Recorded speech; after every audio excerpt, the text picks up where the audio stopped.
नमस्कार साथियों, मैं Vivek Sharma, assistant professor sociology, आप सभी का स्वागत करता हूं मेरी समाजशास्त्र की कक्षा में। आज हम सामाजिक अनुसंधान पर चर्चा करेंगे। मनुष्य हमेशा से एक चिंतनशील प्राणी रहा है। वह सोचता है, विचार करता है, अपने चारों ओर के रहस्यमयी संसार को देखने और समझने का प्रयत्न करता है। वह विभिन्न प्रकार की घटनाओं के पीछे छिपे कारणों को ढूंढने की कोशिश लगातार करता रहता है। उसने सूर्य, चांद, तारे, आकाश, पृथ्वी, दिन रात, ऋतुओं, आंधी, तूफान, वर्षा, नदी, पर्वत आदि को जानने का प्रयास किया।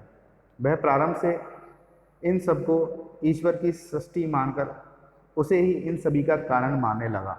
धीरे धीरे प्रकृति के संबंध में उसका ज्ञान बढ़ने लगा। वह प्रश्नों का उत्तर ढूंढता चला गया कि रात और दिन क्यों होते हैं, मौसम क्यों बदलते हैं, वर्षा क्यों होती है, आदि आदि। जैसे जैसे प्रकृति के संबंध में उसके ज्ञान में वृद्धि होती गई, वैसे वैसे प्रकृति पर उसका नियंत्रण बढ़ गया। मनुष्य अपनी जिज्ञासु प्रकृति के कारण ही बहुत कुछ जान पाया।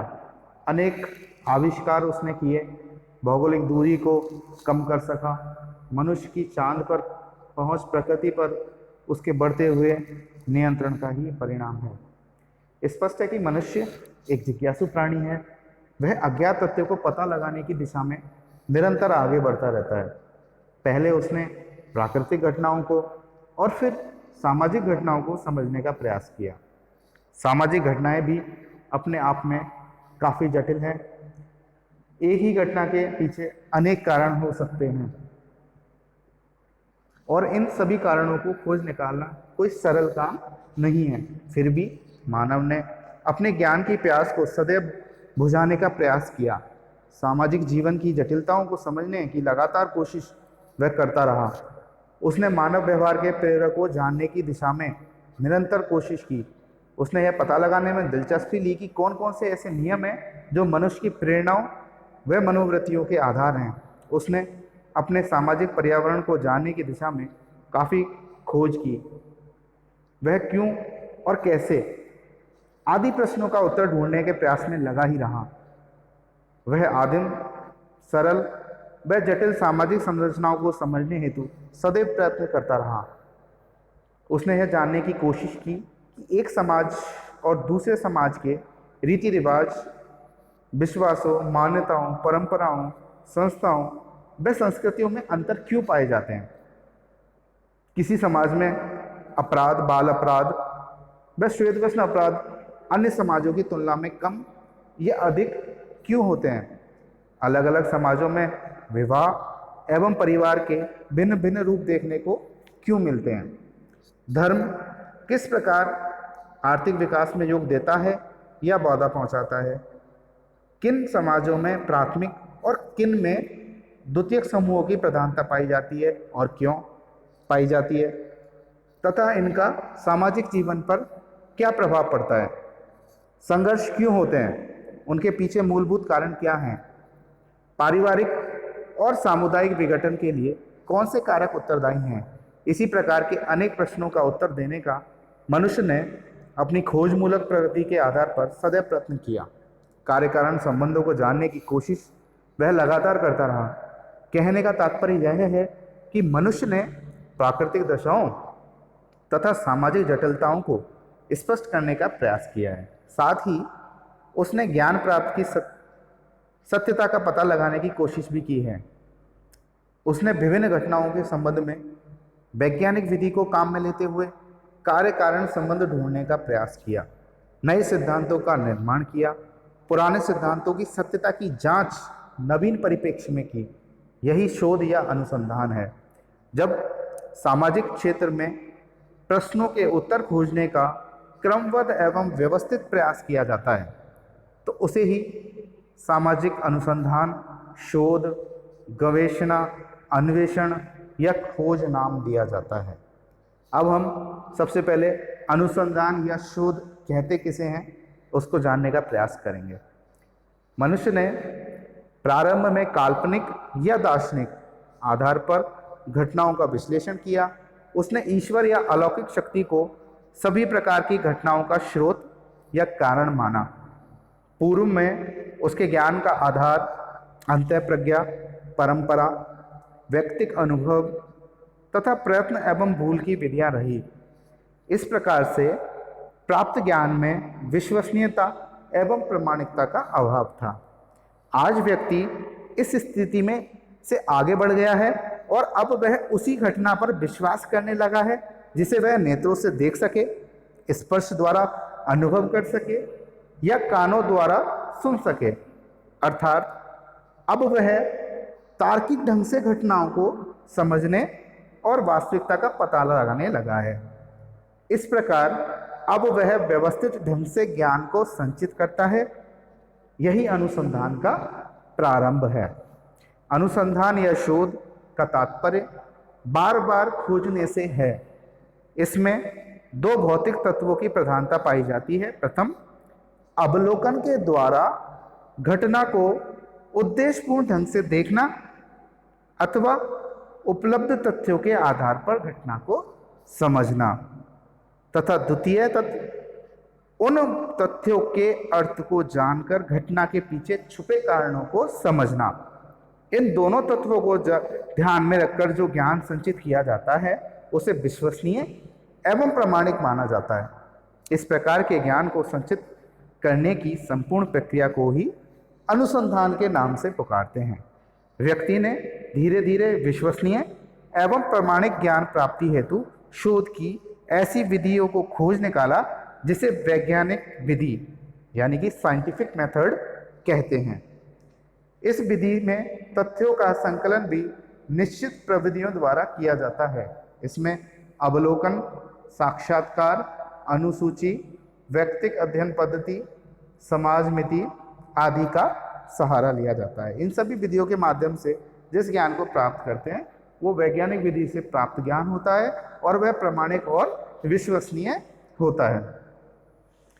विवस्तर शब्दकोश के अनुसार तथ्यों एवं सिद्धांतों या किसी भी घटना को ज्ञात करने हेतु सावधानी पूर्वक एवं विवेचनात्मक खोज या निष्ठापूर्वक किए गए अन्वेषण को अनुसंधान या शोध हम कहते हैं। अन्य शब्दों में हम कह सकते हैं कि जब नवीन ज्ञान की प्राप्ति तथा विद्यमान ज्ञान में संशोधन, परिवर्धन या परिमार्जन के उद्देश्य से कोई व्यवस्थित प्रयत्न किए जाते हैं तो उन्हें ही अनुसंधान या शोध का नाम दिया जाता है। द न्यू सेंचुरी डिक्शनरी ने भी इसकी एक परिभाषा दी है।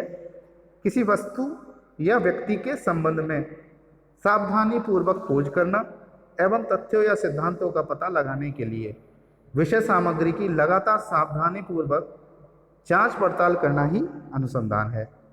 स्पष्ट है कि अनुसंधान घटनाओं के बारे में ज्ञान प्राप्त करने और उन घटनाओं के मूल तक पहुंचने एवं कार्य कारण संबंधों का पता लगाने का व्यवस्थित वैज्ञानिक तरीका है।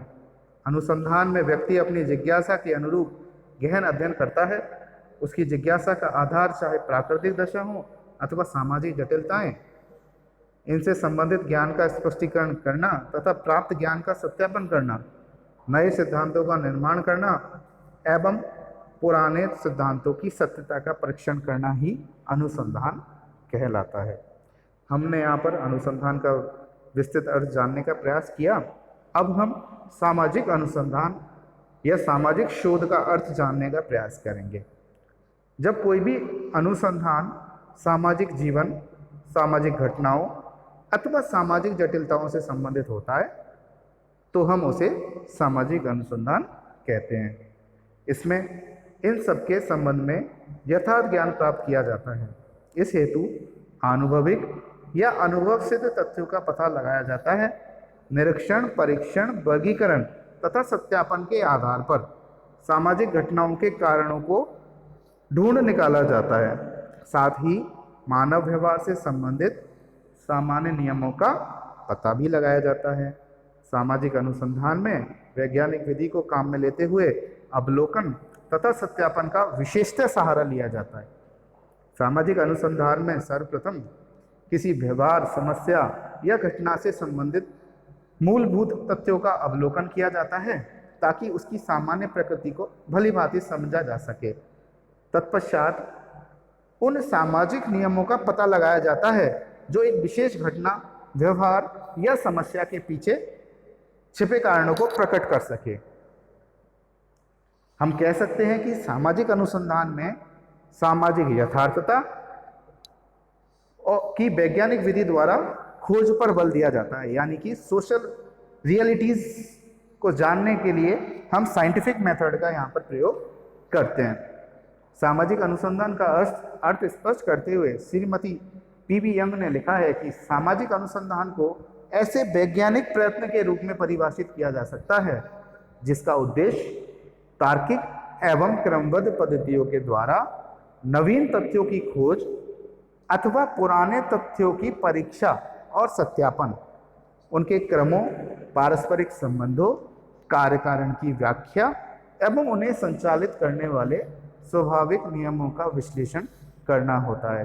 तो इन्होंने बताया यहाँ पर अपनी परिभाषा के माध्यम से कि जो सामाजिक अनुसंधान होता है वो एक तरह का वैज्ञानिक प्रयत्न होता है जिसका उद्देश्य क्या होता है कि तार्किक और क्रमबद्ध पद्धतियों के द्वारा हम नए तथ्यों की खोज कर सकते हैं तथा हमने जो पहले तथ्यों की खोज की थी उनकी परीक्षा और उनका सत्यापन कर सकते हैं, उनके क्रमों को हम जान सकते हैं, उनके बीच के जो पारस्परिक संबंध हैं या उनके जो कार्यकारण संबंधों की व्याख्या और उनको संचालित करने वाले नियमों का विश्लेषण हम किस माध्यम से करते हैं? वैज्ञानिक प्रयत्न के माध्यम से करते हैं। C.A. मोजर के अनुसार सामाजिक प्रघटनाओं एवं समस्याओं के संबंध में नवीन ज्ञान प्राप्त करने के लिए की गई व्यवस्थित खोज ही सामाजिक अनुसंधान है। तो मोजर के अनुसार सामाजिक अनुसंधान क्या होता है? प्रघटनाओं या समस्याओं जो कि सामाजिक हैं के संबंध में जब हम नवीन ज्ञान प्राप्त करने के लिए जो कार्य करते हैं वो हमारा सामाजिक अनुसंधान कहलाता है। G.M. फिचर ने भी इसकी एक परिभाषा दी है सामाजिक अनुसंधान की। सामाजिक अनुसंधान सामाजिक परिस्थिति में सुनिश्चित कार्य प्रणालियों का प्रयोग है जिसका उद्देश्य किसी समस्या को हल करना या किसी प्राकल्पना या उपकल्पना का परीक्षण करना है या एक नवीन प्रघटना की खोज या प्रघटनाओं के बीच नवीन संबंधों का पता लगाना है। E.S. बोगार्ट्स ने भी इसकी एक परिभाषा दी है। साहचर्य में अर्थात एक साथ रहने वाले लोगों के जीवन में क्रियाशील अंतर्निहित प्रक्रिया की खोज सामाजिक अनुसंधान कहलाती है। अभी हमने जिन परिभाषाओं पर चर्चा की उससे स्पष्ट होता है कि सामाजिक अनुसंधान खोज की एक ऐसी विधि है जिसमें सामाजिक परिस्थिति के संदर्भ में किसी घटना, व्यवहार, सामाजिक जीवन अथवा समस्या के संबंध में वैज्ञानिक विधि का प्रयोग करते हुए सामाजिक यथार्थता को समझने का प्रयत्न किया जाता है। इसमें निरीक्षण, परीक्षण, तथ्यों के संकलन, वर्गीकरण तथा सामान्यीकरण के द्वारा सामाजिक घटनाओं के कारणों का पता लगाया और वस्तु स्थिति की तार्किक ढंग से विवेचना की जाती है। तो आज हमने सामाजिक अनुसंधान का अर्थ समझने का प्रयास किया। मैं उम्मीद करता हूँ कि मैं आपको अच्छे से सामाजिक अनुसंधान का अर्थ समझा पाया हूँगा। धन्यवाद।